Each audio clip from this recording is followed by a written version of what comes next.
real. Greetings, friends, or hola amigos, as they say in Spain. I'm glad to welcome you to the channel dedicated to life in Europe and immigration. Here we will share useful tips and various life hacks. In general, we'll be talking about how to survive in Europe.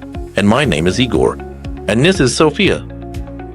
Before the war, I was that very lawyer everyone knew. I had an office in Kyiv, the title of Honored Lawyer of Ukraine, and a bunch of cases that our team of lawyers won with ease. Remember, like in the classic, Go to Kyiv, and that's it. What? Go to Kyiv. And that's it. What Kyiv? Go and ask what Paniakovsky did before the revolution. Go and ask. And that's it. Our whole family lived in a quiet and cozy little town near Kyiv, Bucha. We lived in our lovely and cozy house, and my parents lived not far from us. And in December of 21st year, our daughter Sofia was born. I was a lawyer and managing partner of one of the most well-known and successful law firms in Ukraine, Igor Cherezov and Partners. And everything was going according to plan.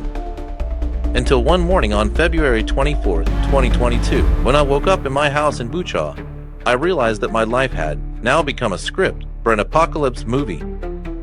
And you know what's most important? War doesn't take into account titles, honors, the size of your house, or what kind of car you have.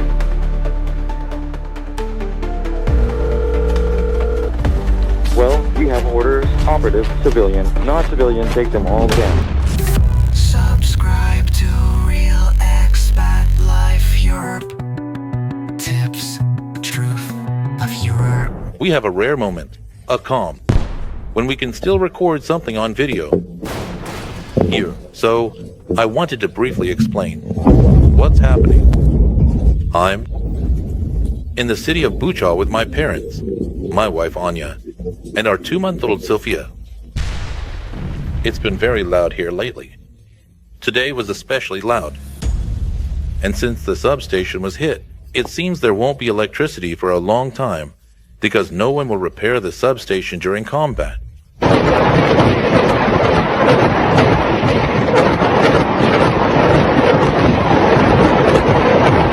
We're holding on. We are not planning to go anywhere and probably can't. Because there are battles going on around us. Several residential buildings in the city of Bucha have been hit. A shell hit a house 2 doors down from us. Everyone is holding up, more or less. And we hope that all this will end very soon. The decision to leave was not easy for us. On one hand, it's our home. On the other, this house is in the city of Bucha, which changes hands daily, and we are in the epicenter of the fighting. War doesn't ask if you're ready or not. It just came. But as they say, if life gives you lemons, make lemonade. Well, or a YouTube channel. So looking at my newborn daughter, who is just 2 months old, I chose the option to try to break through between the battles. We packed everything we could into the cars, surrounded Sofia Igorevna with things, because we knew that the occupiers were shooting at civilian cars. We surrounded her with things so that, if the car was shot at least she would survive. And in March of 22, we broke through between the shelling, not yet knowing where we were going. Subscribe to Real Expat Life Europe. Tips, truth of Europe. And then my former client called me, who saw my post on Facebook about us leaving Occupy Bucha, and he suggested we rush to him in Spain, where he has been living for over 10 years. Man, it's nice when your clients are ready to help you after many years, remembering how you helped them. After all, if you want to survive during wartime, try to be a decent person in peacetime. The journey to Spain was like a quest, borders, queues, checks, and it took 4 days. It was something between the Odyssey and a kind of gypsy caravan rally. But we made it. A useful tip from a refugee. If you're planning to go somewhere, it's advisable to choose a place where you have acquaintances. By the way, this is one of the many useful tips that I will definitely be sharing on this YouTube channel. But the beginning of immigration starts with choosing the place where you plan or want to move. That's why, from our experience, I can tell you that I strongly recommend going to a place where you have at least some real acquaintances, not just from the internet. I will definitely explain why this is important. So, after traveling almost all across Europe, thanks to our acquaintances, we ended up in Spain. Real expat life, Europe. Tips, truth, and humor.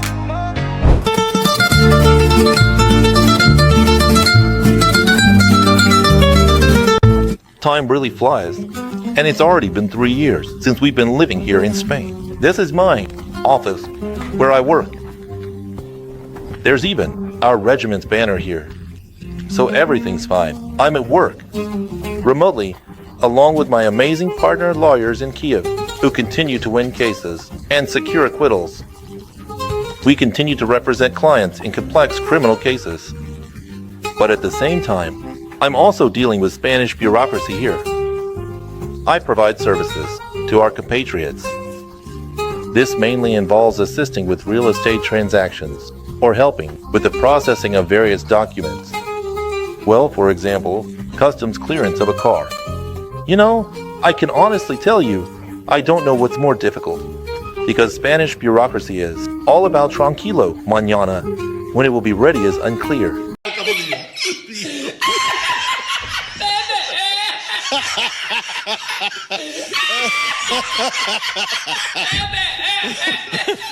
If you make friends with Spanish bureaucracy and, as we say, get the hang of it, then Spain can basically be like a new client. Difficult, you need to find an approach, but it can definitely become a friend. And for some, Spain might even become a drinking buddy. Go ahead. Here in Spain, I have made a lot of acquaintances who help with bureaucratic challenges and all sorts of everyday issues that come up frequently. That's why I told you it's better to go where you have at least some acquaintances. And, in general, I've gone through the full immigrant experience. Well, in general, I have a lot to tell you, a lot to share. I know how to overcome the difficulties that everyone faces when moving to a new country. It's not as simple as it seems when watching some TikTokers' videos. Real expat, life Europe, tips, truth and humor. Undoubtedly, Spain is a beautiful country with a wonderful climate and amazing people. Here, by the way, in the video, the mayor of the small town of Kopa is opening the annual Carnival Parade. I couldn't help but mention her, if only because her name is Ana Sala. I will, of course, talk about Spanish holidays separately. But as they say, don't confuse tourism with immigration. As a lawyer, I've been helping people all my life. And so I decided to start this channel to share travel information, my observations, and, of course, to help you feel confident. Therefore, to ensure you don't fall for scammers' tricks, I will be telling you how things really are. Also because in Spain, there's a common joke that immigrants have. 2 profitable types of business, your real estate, and the second, more profitable one, is deceiving a fellow countryman. Real expat life, Europe. Tips, truth, and humor. And our next episode will be titled, The First Month in Spain. 7 unexpected things that surprised me, or what surprises immigrants in Spain. Personal experience. That's why now is the perfect time to subscribe to the channel, like this video, and comment on what exactly you're interested in knowing. As mobile network operators say, your opinion is very important to us. Please stay on the line. I will definitely answer your questions and consider your wishes and comments in future videos. Thank you for watching this video. See you on this channel in a week. And as they say, in Spain, hasta luego. Subscribe to Real Expat Life Europe. Tips, truth,